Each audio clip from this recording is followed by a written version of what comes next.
Magandang hapon po sa inyo lahat. Shout out sa talang mga Bisaya niya. Atong dito ay huwag mong ilog. Alam mo, mahirap talaga ang buhay OFW pagkatapos ng duty.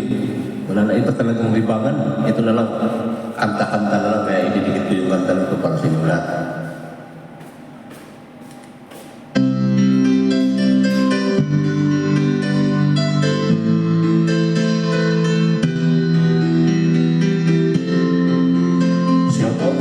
Sulit supporters ko na, mga Eco Boys.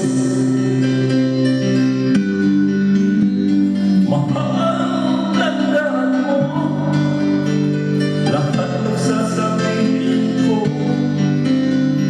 Naniniwala ako napunay ang pag-ibig mo.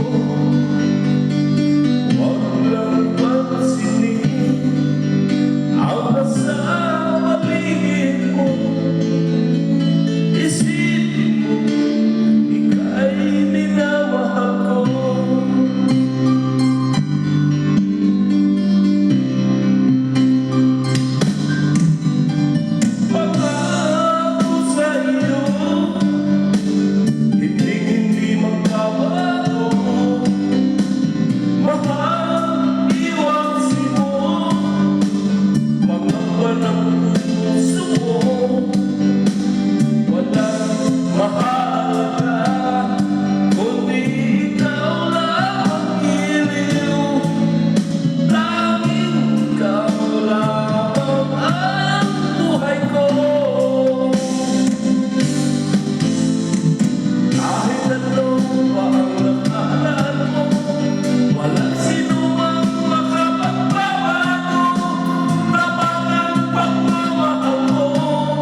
Maraming salamat po sa inyo.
Maraming salamat po sa pakikinig sa lahat ng mga sulit sa